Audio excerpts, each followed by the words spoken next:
All right, well, the session in Albany ends this Wednesday, but there's still huge issues that are outstanding. The one generating the most heat, it tends to be rent regulations this week. People, they have been protesting to push lawmakers to protect affordable housing in New York City. Rules to determine how much landlords can charge for at least 1 million apartments, they're set to expire, and this is giving Andrew Cuomo and Bill de Blasio just one more thing to fight about. Dominic, does this part of the deal, you think, get done before they leave? No, I think and this is only a guess, there's going to be an extension. I believe a 2-day extension is on the table, and then perhaps something can get worked out. But I just don't see it happening when you consider that the governor is dealing with the situation in Dannemora and the prison break. I just don't see it as of right now. You know, what surprised me only is, I think everything you say is right. Why did de Blasio, when given an opportunity to pick maybe Albany as the enemy, say if it doesn't get done, it's the governor that's responsible? I was surprised that he chose, we know the two don't play well together, but for public consumption, why put at the feet of the governor instead of the legislature?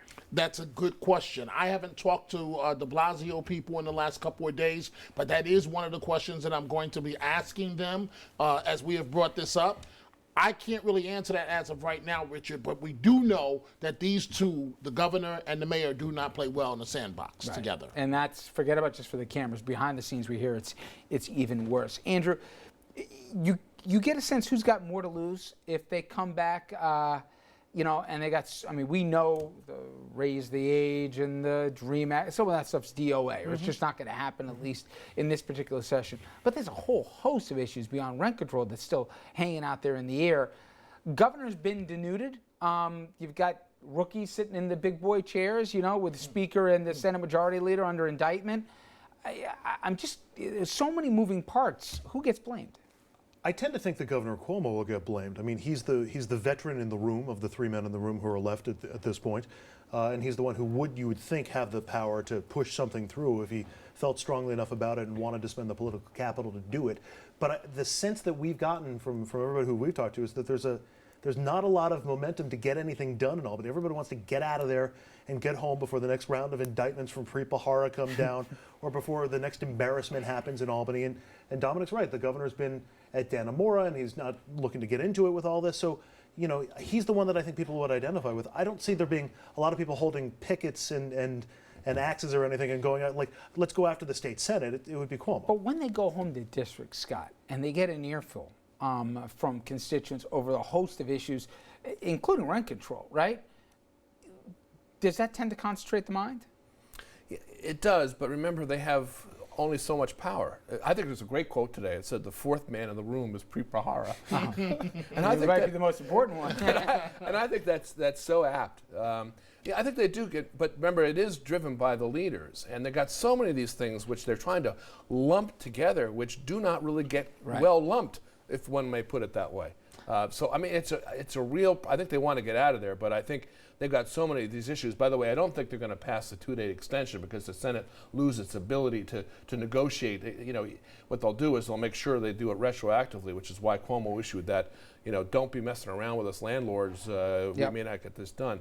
But I think, as I said, I think there's a pall on all of them. The backroom stuff that they used to do just isn't being done the same way. And you know, Dom, we always make jokes, deservedly so, about Albany and the swamp and the whole bit. But I think people are starting to remember a little bit before Cuomo came in, just the free-for-all that it was. Remember the clown car, whether it was what happened with Spitzer and then Patterson Sweet Man, but oh my God, nothing got done or got done on time. Nobody was in charge. Cuomo might be a heavy, but he got the budgets done and he got the trains running on time, right? Yes. You get the sense here, if they're not careful, we're going to go back to that kind of dysfunction. One may think that they might be crooks, some of them, but at least they made the deadlines and made their budgets, you know? Well, you say some crooks, you know, I believe a few more than some. But remember, Pataki ran on a platform. Think about this. His platform was delivering a state budget on time, and it was successful and worked for him. So those days are what, less than 20 years ago? We're not far from returning back to that. You know, with all the extensions around the temporary budgets because they couldn't agree on a final state budget. So Cuomo is heavy-handed. I just don't know how much power he still has as, I call it basically the new governor now, since he's been reelected, and the troubles with Preet Bharara. And we're hearing there could be some more troubles beyond just the names you've already heard, and it could be as recently as next few weeks even. We shall see. Okay, when we come back, we will leave New York, and some of you might say finally, but when we come back, we'll head to the national trail here. Jeb Bush just announcing this afternoon he's officially running for president, no surprise. But if you notice those signs behind it, there's a Jeb, an exclamation point, and no last name here. That, Hillary's announcement this weekend, and more when we come back.